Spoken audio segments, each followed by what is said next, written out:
After this morning's birth certificate press conference at the White House prompted everybody on Earth to say, wow, so that happened. MSNBC contributor Goldie Taylor was much more loquacious and eloquent than anybody else I know. She posted a remarkable response at thegrio.com. My initial instinct was to go all Subterranean Homesick Blues and just put Goldie's piece on cue cards and have you read it while I shut up. Ultimately, we realized it would be smarter to just let her explain, let her tell it. We've never done this before. This is sort of a guest on-air op-ed, but I think this occasion calls for it. My grandmother used to start the story, "Show me your papers." That's what the police officer said to Major Blackard, her great-grandfather, when he was just 19 years old. Major dug into the trousers of his wallet, patted his jacket, but he couldn't find his billfold. "Sir, I done left my wallet," he said. But before he could finish his sentence, the young man was posted against a brick wall, cuffed, and taken to the St. Louis City Jail. Unable to prove his identity, he would spend the next 21 days in a cramped, musty cell. That's where his older brother Matt found him.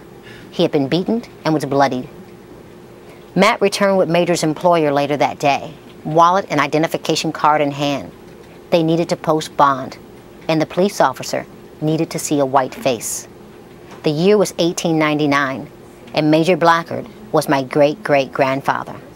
The real crime was that Major Blackard was a man of color living in America in 1899. This morning, when I initially got, the first notification that the president was having to produce his long-form birth certificate and passing it out, by White House staffers, it recalled a really ugly time in history for me. It recalled a time when men of color, when black men specifically, weren't allowed on the street without identification. And here we are with a president of these United States, duly elected by the people of this America. He's being asked to produce his papers. And not just his birth certificate. They've gone on to ask for his college transcripts.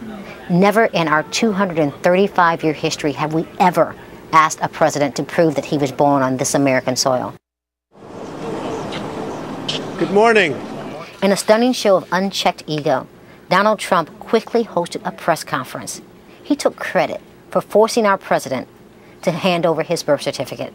The sometime real estate developer, socialite, author, and television personality went on to caution onlookers to let the experts examine the documents, as if the president were perpetrating a fraud. Trump didn't even want just the birth certificate. He wanted the president to release his college transcripts. His implication is that Barack Obama was the beneficiary of affirmative action and that he took the place of a more qualified white student.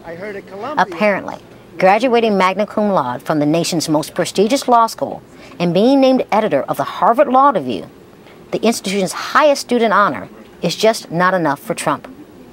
But you see, for people like Trump, it never is enough. If he gets on the phone or gets off his basketball court or whatever he's doing at the time, he should be focused on OPEC and getting those prices down.